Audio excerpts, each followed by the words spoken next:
Hello, my dear students. I, Tripta Sharma, welcome you all to the Commerce Corridor. I hope you all are doing great. आज हम chapter number 3 business studies का start करेंगे, जो है business risk and nature and cause. ठीक है, business risk का nature और काउज के बारे में हम पढ़ेंगे। तो देखो, सबसे पहले क्या लिखा है, uncertainty is the mother of risk. ठीक है, अनसर्टेनिटी क्या होता है? ऐसी कंडीशन जिसके बारे में हमें आइडिया ही नहीं है, जो चीज़ फ्यूचर में होने वाली है। फ्यूचर अनप्रिडिक्टेबल होता है ना, उसी तरह बहुत सारी ऐसी सिचुएशंस होती है जिनको प्रिडिक्ट करना मुश्किल है, जो फ्यूचर से रिलेटेड है। ठीक है, और जो बिज़नेस एक्टिविटीज़ है, एज़ वी ऑल नो, वो मतलब कोई भी पर्सन है बिज़नेस स्टार्ट कर रहा है, उसका मोटिव ही लॉन्ग रन में प्रॉफिट अर्न करना है ना, लंबे टाइम तक अपने बिज़नेस को चलाना है। तो लॉन्ग रन में अगर वो बिज़नेस करेगा तो फ्यूचर में उसे कई प्रॉब्लम्स का सामना करना पड़ेगा, अनसर्टेनिटी होगा। तो जो रिस्क है उसको अनसर्टेनिटी के नाम से जाना जाता है। ठीक है जी। देखिए, बिजनेस रिस्क ये क्या है? It refer to the possibility of uneducated profits और even loss in the business because of uncertainty. ठीक है, अनसर्टेनिटी क्या है? ये ऐसी पॉसिबिलिटी है, यानी संभावनाएं हैं जो हमें अनसर्टेनिटी की वजह से हो रही है, या हमें प्रॉफिट हो रहा है या हमें लॉस हो रहा है। ठीक है, तो ये हमें बिजनेस रिस्क बोलते हैं। प्रॉफिट हो रहा है तब तो अच्छी बात है, लेकिन अगर लॉस हो रहा है तो वो बिजनेस के लिए एक अच्छी कंडीशन नहीं है। ठीक है, नेचर ऑफ बिजनेस क्या होता है? Risk is the result of uncertainty. ठीक है, रिस्क क्या है? वो रिजल्ट है अनसर्टेनिटी का, और रिस्क को हम मतलब इग्नोर भी नहीं कर सकते, अनअवॉइडेबल है वो।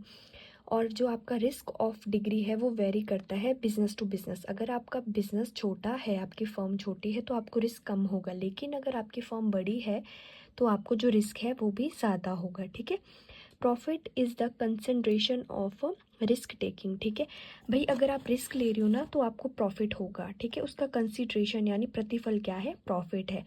It is depend on the nature of business. ठीक है, रिस्क डिपेंड करता है आपका बिजनेस का नेचर क्या है। भाई, जो भी आप बिजनेस कर रहे हो उसका नेचर क्या है, उस चीज़ पे भी डिपेंड करता है आपका रिस्क। ठीक है, अब इसके बाद जो नेक्स्ट टॉपिक है वो है काउजेज ऑफ बिजनेस रिस्क। भाई, क्या क्या कारण है बिजनेस रिस्क के? इनको 4 टाइप से डिफाइन किया गया है।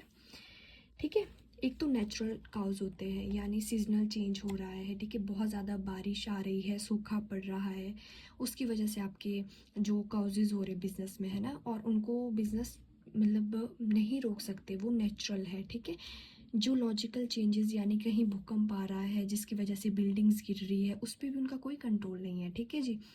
फिर है ह्यूमन काउजेज, जो ऐसे काउजेज जो मानव द्वारा निमित है, जैसे कि अगर कोई ऑर्गेनाइजेशन है, वहाँ पे कोई एम्प्लॉय है, वो डिसऑनेस्टी से काम कर रहा है तो उसका रिस्क हो सकता है। कस्टमर आपके वहाँ पे चोरी कर रहे हैं तो वो रिस्क हो सकता है। स्ट्राइक और लॉकआउट हो रहा है बिजनेस में, आपकी हड़तालें हो रही है, तालाबंदी हो रही है, वो भी एक ह्यूमन कॉज है। और वर्किंग केयरलेसली, अगर आप सही से काम नहीं कर रहे हो तो वो भी क्या है? वो भी एक ह्यूमन कॉज है बिजनेस रिस्क के लिए। ठीक है, जो कि ह्यूमन द्वारा बनाया जा रहा है। उसके बाद है इकोनॉमिक कॉजेस, जो आर्थिक उससे रिलेटेड है। ठीक है, इसमें चेंज इन फैशन। भाई, अगर चेंज हो रहा है फैशन पे, इस पर क्या बिजनेस का कंट्रोल है? नहीं है कंट्रोल, है ना। जैसे कि फैशन में चेंजेस हो रहा है, आपके पास जो स्टॉक है वो अब वेस्ट होगा, जो आपने पहले से बनाया, अब चेंज हो गया फैशन में, तो अब आपको ट्रेंड के हिसाब से चलना पड़ेगा, है ना।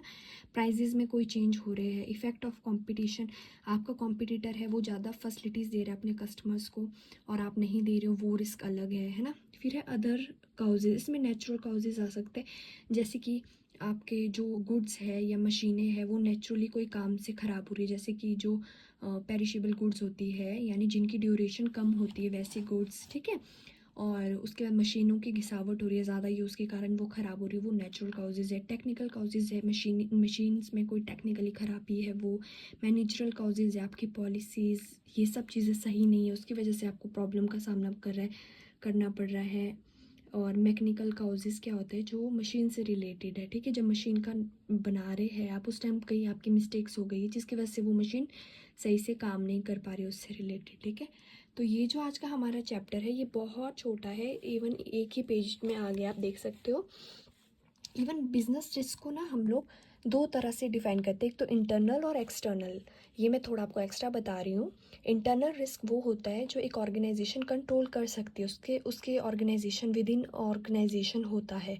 लेकिन एक्सटर्नल रिस्क ऐसा होता है जिसको एक ऑर्गेनाइजेशन मतलब कंट्रोल नहीं कर सकती है, वो सभी फर्म्स पर, कंपनीज़ पर इक्वली इफ़ेक्ट करता है। जैसे इकोनॉमिक पॉलिसीज़ हो गई, कोई हमारा वेदर में चेंज हो गया, या कुछ भी ऐसे कॉजेज़ जिसको मतलब कोई भी कंपनी के कंट्रोल में नहीं है, वो सब आता है। ठीक है, तो आप लोगों के लिए आज का सेशन बहुत छोटा सा था। आई होप आपको ये पसंद आया होगा।